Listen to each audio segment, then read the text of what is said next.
네, 세계에서 가장 민주주의가 앞섰다라는 나라, 바로 미국이죠. 그런 미국. 그런데요, 4년에 한 번씩 치르는 이 미국의 대통령 선거를 보면 꼭 그렇지만도 않은 것 같다라는 생각이 들기도 합니다. 한국의 그 70년대 무슨 통일주체 국민회의라고 있었죠. 그리고 체육관 선거 등등등 7, 80년대 그런 관권 선거 등이 떠오르기도 할 정도로 다소 정말 위얼드한, 그럼 좀 이상한 선거인단 제도라는 것 때문에 아마 이제 그런 생각을 하게 되는 것 같습니다. 자, 그 선거인단 제도라는 것, 무슨 간접 선거하는 것도 아니고요. 직접 선거를 치러야 하는 이 세계 최고의 민주주의 국가, 이건 미국에서 벌어지고 있는 그 선거 제도인데요. 그것도 각 주에서 단 한 표라도 이긴 그런 사람이 그 주의 선거인단을 모조리 다 가져가는, 이름만 멋있는 위너 텍스 잇 올, 아바의 노래도 아니고 그런 이상함의 방점을 찍고 있는 게 바로 이 미국의 선거 제도입니다. 그래서 이제 매번 일반적인 선거 말고 이제 대통령 선거만 놓고 지금 제가 말씀을 드린 겁니다. 그래서 매번 이 대통령 선거 때마다 전통적인 민주당 지역, 또 전통적인 공화당 지역은 아예 선거 후보들이 돌아볼 생각도 안 하고요. 그저 매일 화두에 오르는 거는 경합주말 뿐입니다. 그 경합주에서 이긴 사람이 결국은 선거에서 이기는 것을 모두가 알고 있기 때문입니다. 그래서 자, 이 시간에는요, 미국의 선거 제도가 어떻고 저떻고 이제 선거 제도를 설명드리는 것을 넘어서서 어차피 올해도 그 제도에 따라서 치러야 되는 거니까 지금 같은 이런 미국의 선거 제도가 어떤 단점을 갖고 있고 또 굳이 있다면 또 어떤 장점이 있는지, 또 추가적으로 좀 개선할 수 있는 방안이 있다면 과연 뭐가 있을지, 솔로몬의 지혜가 없을까? 이런 부분 좀 알아보도록 하는 그런 시간을 갖도록 하겠습니다. 자, 먼저 그럼 빠르게 하겠습니다. 단점부터 보겠습니다. 네, 대표적인 문제점들을 몇 가지로 요약해보면 다음과 같습니다. 자, 첫 번째, 선거인단 제도라는 것인데요. 이게 이제 그 선거인단 제도라는 기본 시스템이 문제입니다. 자, 이 때문에 다음과 같은 문제들이 발생합니다. 먼저, 미 전국적인 결과, 즉, 미 전국의 국민이 지지하는 그 투표 결과와 실제 선거 승패 결과의 불일치입니다. 전체 득표수에서 더 많은 표를 얻더라도 선거인단 숫자에서 밀리면 패배할 수 있다는 것이죠. 이건 우리가 매일 듣는 얘기죠. 어제 얘기는 아닙니다만 그래도 한번 훑고는 지나가야 됩니다. 자, 아시는 대로 과거에 앨고어 부통령도 그랬고, 가깝게는 지난 2016년 힐러리 클린턴도 대중투표에서, 즉 전국적인 지지율 면에서는 승리했지만 선거인단 수에서 트럼프에게 패하면서 고배를 마셨습니다. 자, 여기서 생각할 수 있는 또 하나의 문제가 각 주별 승리 방식입니다. 대부분의 주에서는 승자 독식 방식으로 선거인단을 배분합니다. 50개 주 가운데서 네브라스카하고 메인주 이 두 개만 제외하고는 나머지 주는 모두 위너 텍스 올 정책을 시행하고 있습니다. 한 주에서, 근데 그 주에서 50.1%만 득표를 해도 그 주의 모든 선거인단 100%를 다 가져가게 되어 있기 때문에 소수표 이하고 아주 작은 차이로도 결과는 엄청나게 크게 뒤바뀔 수 있다는 것입니다. 선거라는 게 그렇지 원래가 냉정한 거지 라고 한다면 할 말은 없는데요. 일단 그 대부분의 정치학자들이 이 제도는 너무 심하다라고 지적하고 있는 게 사실입니다. 자, 두 번째 미국 대통령 선거 제도의 단점, 두 번째 단점은 그로 인한 지나친 경합주 집중 현상입니다. 실제로 이제 선거 한 두세 달을 남겨놓고는 사실상 모든 선거 전략이 스윙 스테이트에 지나치게 집중됩니다.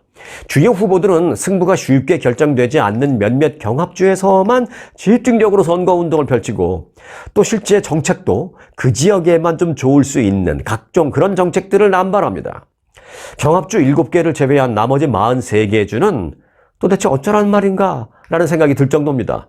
캘리포니아, 텍사스, 뉴욕 이런데 사실 미국 경제나 이런 거를 사실상 이끌어가는 대형 주들인데, 사실은 대통령 선거 한 2달쯤 남게 되면은 캘리포니아, 텍사스, 뉴욕 이런 큰 주에는 후보들 와보지도 않습니다. 가끔 옵니다. 왜요? 돈 꺼들어. 자, 어승민. 어차피 승리는 민주당. 제가 이제 지은 말입니다. 지은 말. 한국에 어대명 이런 말도 있고, 어대훈인가? 옛날에 대표는 한동훈 이런 것도 있고. 어차피 대표는 이재명, 그래서 뭐 어대명 이런 말이 있습니다만은, 그래서 내가 빗대어서 한번 만들어 본 말입니다. 어승민, 어차피 승리는 민주당. 그런 주이거나, 아니면 어승공, 어차피 승리는 공화당. 그런 주이거나, 이런 주들은 도대체 선거 때마다 그냥 투명인간입니다. 그래서 이제 그 결과 유권자들의 관심이 특정 주에만 몰리는 불균형이 생기고 있는 게 치명적인 단점입니다. 지금도 이제 선거 한 3주밖에 남지 않았는데요. 요즘 그 두 후보는 연일 경합주에만 가고 있습니다. 뭐 캘리포니아, 뉴욕, 텍사스 뭐 이런 데 안 가요, 안 가. 갈 이유도 없고 가든 안 가든 결과는 정해져 있으니까. 어승민, 어승공이니까. 자, 세 번째 단점. 제3당 후보의 한계입니다. 미국의 선거제도는 기본적으로 민주공화 양당제에 기반하고 있는데, 그래서 이제 제3당 후보가 대중적인 인기도를 얻고 성공하기는 매우 어렵습니다. 물론 한국도 그러고 대부분의 경우가 그렇습니다만은 미국은 이렇게 덩치가 큰 나라인 거에 비해서 그게 너무 심합니다. 제3당 후보가 선거에 출마해도 이기는 것은 거의 불가능합니다. 그래서 이로 인해서 유권자들이 실질적인 선택의 폭이 좁다고 느낄 수가 있습니다. 이 큰 나라에 2명밖에 없는 거예요. 내가 고르려면. 실제로 저 개인적으로도요. 매번 그 미국에서 대통령 선거 때만 되면 제가 개인적으로 느끼는 게, 야, 이 어마어마한 미국에 사람이 그렇게도 없나? 하는 생각입니다. 아니 뭐 제가 잘났다는 게 아니라, 또 그분들이 못났다는 게 아니라, 좀 없나? 좀 다른 사람? 뭐 이런 생각을 늘 하게 됩니다. 근데요, 사람이 없는 게 아니라 사람이 나설 문이 없다라는 것입니다. 사람이 나설 문이 딱 2개밖에 없는 거죠.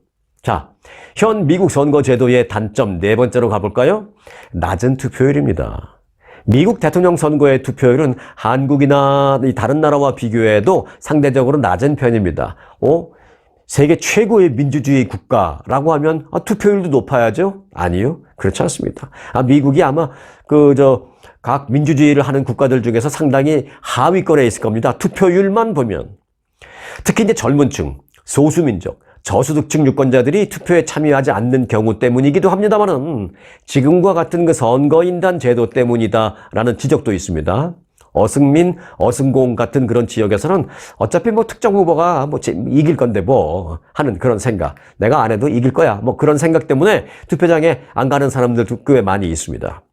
세계 최고의 민주주의 국가라는 곳에서 나타나는 참으로 부끄러운 현실입니다만은 불편한 진실입니다. 자, 그 현 미국 선거제도의 단점 마지막 5번째를 보겠습니다. 저는 이게 그 문제 많은 선거인단 제도보다도 오히려 더 큰 문제다라고 생각을 합니다. 바로 복잡한 투표 과정입니다. 이를 다른 식으로 표현한다면 투표 억제 정책, 이렇게 표현하는 그런 정치학자들도 있습니다. 투표를 억제한다? 뭐 끔찍해. 그 미국에서 말이 안 돼. 라고 생각하실 수 있지만 일부 과격한 정치학자들은 그렇게도 표현합니다. 이게 뭐야? 미국에서 이렇게 복잡하게 선거제도를 만들었다라는 것은 투표 못하게 만들겠다는 거지 뭐 막 이렇게 표현하는 사람도 있습니다. 네, 과거 흑인들의 투표를 어떻게든 억제시키려고 선거제도를 복잡하게 만들었다라고 솔직히 저는 그렇게 생각합니다. 공감합니다. 실제로 일부 주에서는요, 투표를 쉽게 만드는 게 아니라 오히려 더 어렵게 만드는 법적 규제를 도입하기도 합니다. 예를 들어서요, 엄격한 신분증을 요구한다든지, 또 우편 투표를 요즘은 우편 투표 같은 거 많이 이제, 홍보하고 그렇게 광고하고 하잖아요. 그런데 뭐 일부 특정 주에서는 우편 투표 같은 거를 은근히 좀 제한하고, 거기에 가는 예산을 좀 줄이고 뭐 이런 식으로. 우편 투표 제한, 또 투표소도 좀 줄이고, 뭐 투표소가 그렇게 많을 거 뭐 있어. 5분 가면 있나, 15분 가면 있나, 뭐가 이렇게 달라. 뭐 이런 식으로 하면서 투표소를 좀 줄이는 등등등 여러 가지 정책을 거꾸로 역행하는 정책을 하고 있는 것입니다. 이는 소수계층, 저소득층, 장애인 등 취약계층의 투표 참여를 억제하는 결과를 초래할 수 있다는 것입니다. 그리고 이제 결정적인 마지막 투표 억제 정책이 있죠. 바로 그 미국에만 있는 정책, 유권자 등록 제도입니다. 아시다시피 이제 미국에서는요, 18세 이상 성인이고 미국 시민권자라고 하면 투표할 수 있었는데 그게 아닙니다. 18세 이상 성인, 미국 시민권자라고 하더라도 다 투표할 수 있는 건 아닙니다. 왜냐? 유권자 등록이라는 별도의 그 등록을 해야 하기 때문입니다. 아니, 근데 솔직히 이게 말이 됩니까? 투표 자격을 주었으니까 그 투표 자격을 뭐라고 써 있어요? 18세 이상 성인 그리고 미국 시민권, 합법적인 미국 시민권을 가진 사람 뭐 이렇게 자격이 헌법이 나와 있잖아요. 그렇게 헌법을 통해서 투표할 자격을 주었으니 투표하면 되는 거지. 자격을 줘 놓고도 별도로 유권자 등록을 받아야겠다라는 것. 그래서 그 등록을 한 사람만 투표장에 나서 투표를 할 수 있도록 만들겠다. 아니, 그렇게 하고 있죠, 지금도. 그렇게 하겠다라는 건 도대체 뭔지. 그게 다 한 단계 또 한 단계를 만들어서 가능한 한 하루 종일 일하는 바쁜 노동자, 잘 몰라서 못하는 그런 사람들, 또 못 배운 자, 이런저런 상황에 좌절하는 자포자기하는 자 등등등등을 제외시킬 구실인 것이죠. 이제 그 그물망에 걸리는 사람들은 대부분 뭐 저소득층, 못 배우신 분들, 다시 말해서 뭐 흑인들이나 소수계 인종들이 아무래도 많을 수밖에 없는 상황입니다. 따지고 보니까 선진국 미국의 선거제도의 단점이 너무나도 많죠. 이거 뭐 선진국이라고 볼 수도 없죠. 이런 것만 딱 놓고 보면 후진국도 이런 상후진국이 없어요. 그래서 일각에서는 그 선거인단 제도를 폐지하고 전국적인 직접 투표 방식으로 전환을 하자. 또 유권자 등록 제도를 꼭 유지해야 하느냐라는 그런 요구를 지속적으로 하고 있는 사람들도 많이 있습니다. 또 조금씩 늘어나고 있는 그런 상황입니다. 자, 단점을 지금까지 봤는데요. 지금 제가 언급해드린 이 단점만 보면 그러네. 자, 정치 후진국도 저런 상후진국도 없네라는 생각이 드실 수도 있습니다만은 또 그게 다가 아니죠. 모든 정책이 완벽하게 나쁜 것도 없고 완벽하게 좋은 것도 없다시피, 자, 단점을 봤으니까 이제는 반대로 또 장점을 보겠는데 장점이 또 없는 건 아닙니다. 미국 대통령 선거는 여러 가지 단점이 있습니다만 동시에도 또 몇 가지 중요한 장점도 갖고 있습니다. 이 장점들은 민주주의 체제에서 미국 대통령 선거가 안정적으로 운영될 수 있는 또 하나의 이유이기도 합니다. 네, 무조건 나쁜 건 아닙니다. 대표적인 장점은 다음과 같습니다. 첫 번째, 연방제 시스템 반영입니다. 미국은 50개의 주로 구성된 연방국가잖아요. 그래서 각 주가 상당한 자치권을 가지고 있습니다. 선거인단 제도는 그 각 주의 인구 수와 정치적인 중요성을 반영해서 뭐 작은 주 만들어졌죠. 선거인단 그 배분이 그렇게 됐죠. 뭐 작은 주니까 선거인단 수를 작게 줬으니까 됐지라고 하지만 그래도 작게나마 선거인단 수를 갖고 있으니까 그 작은 주들도 선거에서 나름 역할을 할 수 있게 만들어준다라는 그런 취지도 있습니다. 자, 이로 인해서 주권이 약한 그 소수주들의 그 목소리도 국가 차원의 결정에 영향을 미칠 수 있습니다. 그게 이제 너무 그러다 보니까 이제 작은 경합주에 너무 좀 치중되는 그런 면도 있습니다만은 사실은 그게 단점이자 장점일 수도 있다라는 좀 양면성을 갖고 있는 게 바로 이 선거인단 제도입니다. 자, 장점 그러면 두 번째, 권력 분산입니다. 미국의 이상한, 제가 이제 뭐 이상한이라고 처음부터 표현을 하니까 좀 빗대어서 표현하면 미국의 이 위얼드한 그 대통령 선거는요, 사실 나름대로 이 미국의 분권화된 권력 구조를 반영하고 있는 제도입니다. 각 주마다 선거인단을 놓고 한다는 그런 것들. 그래서 이제 지금까지 뭐 단점만 제가 많이 뭐 말씀을 해드렸던 그 선거인단 제도도 사실은 이제 중앙정부, 즉 연방정부와 주정부 간의 그 권력 균형을 유지하는 데에 도움이 되는 제도다라는 그런 평가도 물론 있습니다. 연방 차원에서 너무 많은 권력이 집중되는 것을 막고 다양한 주의 요구와 각 주의 목소리가 작으나마 크나마 다 그래도 골고루 반영될 수 있게 만든 제도가 또 이 그 주별 선거인단 제도다라는 그런 정치학자들의 평가도 있습니다. 자, 장점 세 번째는요, 선거 캠페인 과정의 철저한 검증입니다. 미국 대통령 선거는 꽤 긴 시간 동안 치열한 경선 과정과 선거 운동 과정을 등을 통해서 후보자를 철저히 검증하기로 유명합니다. 대선 후보들은 장기간에 걸쳐서 이제 전국 각 주를 순회하면서 자신의 정책을 설명하고 다양한 유권자들의 질문과 비판에 대응을 해야 합니다. 이러한 과정을 통해서 후보자의 자질과 정책이 투명하게 결국은 드러날 수밖에 없고 또 유권자들이 충분한 정보를 바탕으로 해서 선택을 할 수 있게 됩니다.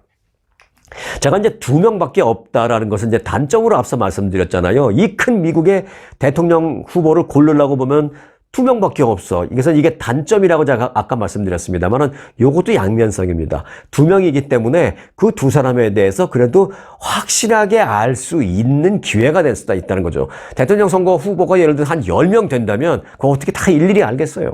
그러니까 이게 어떤 면에서는 단점, 또 이렇게 보면 장점, 뭐 여러 가지가 항상 그렇습니다. 자, 또 하나의 장점은요, 유권자의 다양한 의견 반영이라는 것입니다. 자, 문제가 많다는 그 선거인단 제도는 사실 다양한 주와 지역의 그 유권자들의 의견을 반영하려는 취지가 있는 것입니다.